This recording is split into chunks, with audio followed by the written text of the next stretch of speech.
It's a $3 trillion. Well, it keeps moving every time I say this. It's now $3.5 trillion. But let's call it $3 trillion because it's easy math. $3 trillion asset. It goes to $100 trillion at least within 10 years. That's just extrapolating out the trend rate of growth. I'm not doing anything crazy, wild things. It's been growing like this. And yes, growth will slow over time. But then we've got AI agents who are going to be using this stuff as well. So fuck knows how fast this thing continues to grow. So here's this big wealth generating machine, the fastest growing asset, the best performance of any asset in history, keeps going. We get to 100 trillion within 10 years. So we're only 3% of the way there. There's been a lot of talk about potential recessions and the dangers of a debt crisis. But Raoul, the founder of Real Vision, doesn't quite see it that way. Instead of worrying about a total financial collapse, he points out that central banks have a powerful tool in their hands: the ability to print money. Since the 2008 crisis, central banks like the Federal Reserve have used money printing to stabilize the economy and prevent disaster. Powell believes this strategy will keep working for the time being, with central banks doing what they can to hold things together until a better solution comes along. But Powell isn't just focused on money printing. He's also looking ahead at how technology will change everything. He believes that artificial intelligence, AI, and robotics are the key to solving some of the world's biggest economic problems, like slowing growth, aging populations, and rising debt. According to Powell, these technologies will drastically boost productivity and change how we live and work. As AI and robotics continue to develop, he sees them as the driving force behind a new economic phase that will replace old models that no longer work. Looking to the future, Powell is predicting a major shift by 2030, what he calls the exponential age. He thinks we're on the edge of a technological revolution where AI, robotics, and other innovations will reshape the global economy in ways we can't yet fully understand. This doesn't mean a crash is coming, but rather a transition into something radically different. For investors, Powell stresses that the time to get into cryptocurrencies is now. As these technological changes unfold, crypto could become a key part of the new economic landscape, and those who position themselves early could be in for some big rewards. If you want to stay updated and understand what the top Bitcoin and cryptocurrency investors and leading thought leaders of our time are thinking, don't forget to hit that subscribe button and turn on post notifications for more videos like this. Who is going to be arguing on the side for the rights for the AI?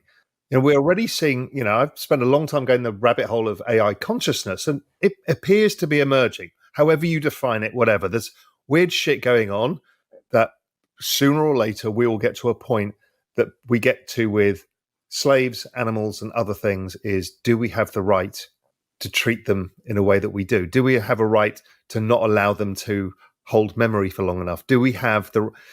we've seen this battle before. It was Descartes who suggested that dogs don't have consciousness or feelings. And that was a standard viewpoint for about 200 years until we realized that was the terrible wrong idea. And in fact, we were torturing these creatures. So, are we going to try and torture the AI? The problem is the AI is all powerful. So these questions are what we're going to be battling over in 10, 15 years' time. Is there's going to be a bunch of liberals or freedomists, which kind of it's back to the old liberal mentality, saying, Christ, we can't treat these machines like this. Or these new consciousnesses like this. And there's a bunch of others say, work harder, shut them up. It's going to be a bizarro world. After 2 cycles, let's say, it's gone. Because, yes, the aging population gets worse, but it's offset by the technology. And really, the cowbell is because GDP is not growing fast enough because of the aging population. So let's say the trend rate of GDP is 1.75% in the US. If interest rates are higher than GDP, you're eating up all of the GDP growth to pay the interest, basically, at a very simple level. So we need a faster growth. But here's the hook, is who actually earns the money in that AI world? Because it's not you and I. It's who? It's the AI, the agents. Okay, well, how does that accrue? How are the governments going to tax them? Because they're going to have to tax them. If not, there's no government income. We have an entire new system we have to rebuild. And people haven't started to think... People have started to talk about it. Deep thinkers are thinking about it, but the political class has not got their head around this yet. So yes, we solve all of the debt issues. It goes away. And we've seen this once before. We saw it after World War II. It's a rerun of after World War II. World War II, as opposed to introducing AI and robots, we introduced the baby boomers. the largest cohort the world has ever seen. And by the time they got into their 20s, they created inflation because there was a bunch of them competing for assets. And by the time they got into their 30s and started saving, they created the largest asset boom the world has ever seen. The baby boomer industrial savings complex, or retirement complex. And that has been the defining function. And what happened was the massive debts of World War II, they had financial repression via yield curve control. We didn't have high inflation, but we just kept running financial repression. And then technology created a productivity miracle, and you added population, and it was all solved. And then we started it all over again because we're humans and we love debt more than anything else. While many advocates of sound money are sounding alarms about the imminent dangers of recessions and sovereign debt crises, Raoul Pal offers a different perspective, one that focuses on the power of central banks to print money almost indefinitely. Since the 2008 global financial crisis, central banks, with the Federal Reserve at the forefront, have relied heavily on money printing as a primary mechanism to stabilize economies and avert catastrophic financial breakdowns. Pal argues that this approach has been part of a coordinated, global effort among central banks, and he believes they will continue to rely on this strategy in the short to medium term. Pal further suggests that this reliance on money printing will likely persist until a more long-term, sustainable solution can be developed. He contends that despite the clear risks, such as rising debt levels and increasing asset bubbles, central banks will keep using this strategy as long as they can. According to Pal, the rationale behind this approach is simple. It has successfully avoided catastrophic economic crashes and provided short-term stability. While the side effects, such as growing inequality and misallocated capital, are undeniable, the short-term benefits of stabilizing the global financial system outweigh these concerns for now. Actually been remarkably quiet from the kind of gold bug macro crowd. I think because they know that Bitcoin actually falls in line with their thesis of things. And so I've seen that subtle shift where we're seeing less kind of snide comments, but the great holdout, the beautiful holdouts are the FT and the Economist. I mean, they are relentless. They will not stop.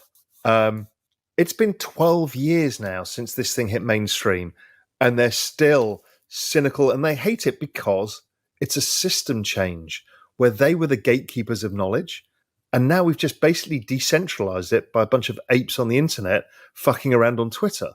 And it's like, well, where is our place in a DeFi world? You know, their complete worldview, the Economist and the FT, is basically collapsing around them. So they're doubling down on the angry old men shaking fists at clouds routine. It's like, really? I mean, even CNBC, Boomer TV, actually talks a lot about crypto. Good on them. Yeah, and not negatively nearly as much. At all. They're actually pretty pro. They're pretty pro crypto.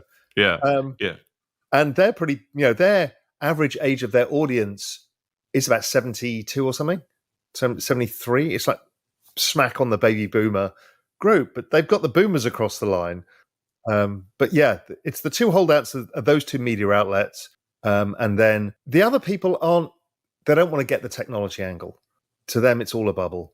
To them, AI is just another internet boom. Last time I checked, that internet boom bust is like this much on a chart that does this. Totally. You forget, right? Crypto is actually fundamental to the future of the internet. So what we did is we concentrated power into the hands of Google, Apple, Microsoft, a bunch of these people, Meta.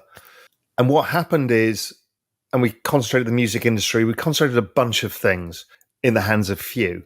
They got super rich and we didn't.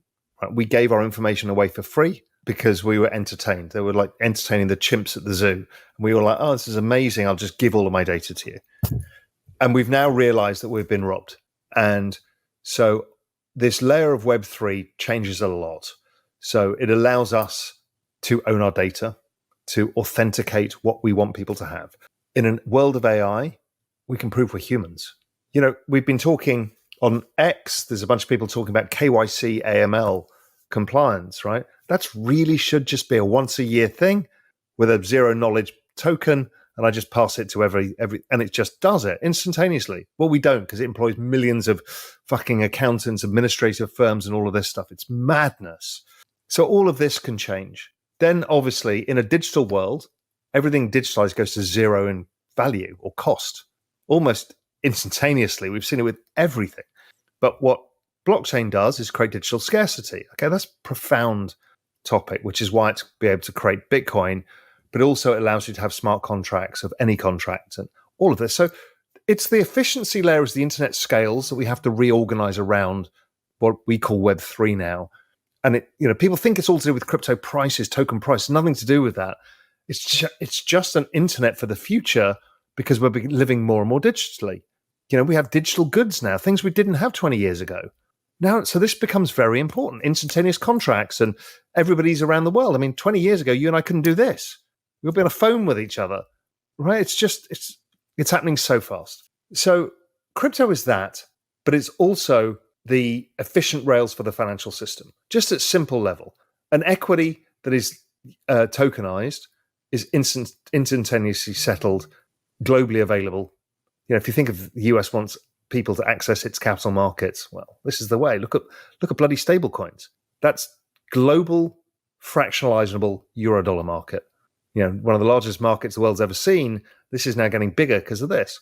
So that's the reworking of the financial system. But then there's another superpower within that you and I are part of, is the rejection of the institutions and trust in the institution of finance, the middleman, the intermediary, the gatekeeper, and the complete explosion that started from Occupy Wall Street and then went warp factor 10 GameStop, the crypto stuff in 2020, and looks like it's going to go warp factor 10 squared this time around, is self-directed investing, right? It's a big deal. And what we're doing is we're using the internet to organize hive mind, which is you get all of the voices coming together and then you somehow filter the noises to look for the signal. Now, that'll all happen with AI. This is what we're doing at Real Vision, exactly this. This is the mega trend, and we're helping to make sense of the noise, you and I, and we're trying to deliver it back to people and say, listen, here's how I'm making sense of the noise. What do you think about that? That mega trend is the driver of the token price side. The token is really what we've got. If we think we got poor last time because of Facebook and Google, we now actually own the rails. It's the new internet, and guess what? It's tokenized. And guess what? It's a globally homogenous asset class that's fractionalizable and available to anybody on the planet. I mean, fuck me, this is the most powerful. We're giving a global utility and saying you can all share in it. And it's a race to buy as much as you can as early as you can. People don't get this. They all think crypto's a scam. They don't get that we're basically giving everybody a chance to own the entire rails of the future. Since Bitcoin was priced below $10,000 per coin, many analysts have consistently argued against its viability and potential role in the global financial system. However, as Bitcoin's price continues to surge past $100,000, the world is witnessing a shift toward a digital transformation that many see as inevitable. Despite the objections from critics, the cryptocurrency industry is gaining momentum, with increasing numbers of individuals and institutions embracing its potential. Looking ahead, it's clear that the future will see a deeper integration of digital currencies and blockchain technology into the fabric of the global economy. Raoul Pal predicts that the cryptocurrency market could experience exponential growth over the next decade, potentially expanding the market to unprecedented levels. He envisions a complete restructuring of the global financial system, where cryptocurrencies play a central role in reshaping the way economies function, from cross-border transactions to decentralized financial services. We'd love to hear your thoughts on Pal's analysis in the comments section below. Also, ensure you like this video, subscribe to the channel, and if you want to know more about how government policies are impacting Bitcoin and other cryptocurrencies, then you have to watch this video next.